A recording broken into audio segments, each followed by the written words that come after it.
Hi, I'm Oliver Sharp in the Bio Buzz Center. Very excited to be joined by Adina Mangubat, CEO of Sprial Genetics, recently named the Forbes' 30 Under 30 list. Adina, how are you today? Doing quite well. Thank you so much for joining us.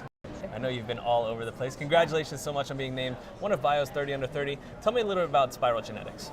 So in a nutshell, basically, Sprial Genetics makes high-performance bioinformatics software for next-generation sequencing data. And talk to me a little bit about the advancements that are being made and have been made recently in DNA sequencing and how that's helped you. Oh, well, there have been a number of advancements. I mean, on the chemistry side of things, we have higher throughput than we've ever seen before.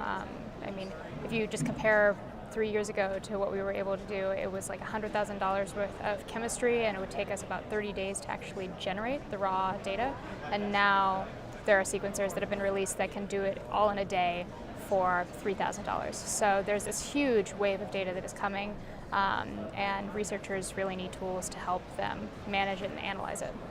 And big data is something you hear about all of the time. Yes. You also hear about cloud-based systems. Tell me how you implement those two things through your work.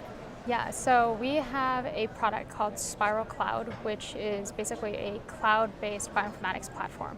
And cloud is a really, really great way to manage big data because it allows you to scale to handle all of it very, very quickly without having a lot of upfront notice or having to deal with a lot of infrastructure.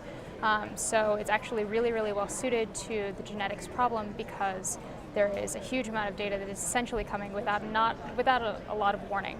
And so it's a really, really good combination of things to help researchers deal with that problem. We've touched on some of the things you've seen happen just in the last couple of years, the advancements we've made. What do you see on the horizon for the industry in the next 5 to 10 years? Well, 5 to 10 years, there's going to be a ton of different advances, but I would say that there are kind of 3 major issues that we have to deal with to be able to really take full advantage of our new capabilities. So I mean, to get to personalized medicine, to get to better biofuels, to get to better crops, we have to be able to actually understand what's happening in the data. And so there are 3 main challenges that people are faced with right now. The first is just storing all of the data. If you analyze a whole human genome, you're basically looking at 200 gigabytes worth of data per. And so if you are sequencing one every single day, well, you're tearing through a lot of terabyte hard drives very, very quickly. The second is the analysis of that data. So once you've stored it, how do you actually analyze it to get meaningful information out of it?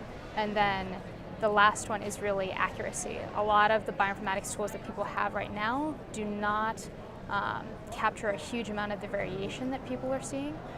So for example, there was a study done by the Beijing Genome Institute that revealed that up to, I believe it was 50%, 30 to 50% of human variation is being missed by current data analysis techniques. And that's because the variations that we're looking at are much, much larger.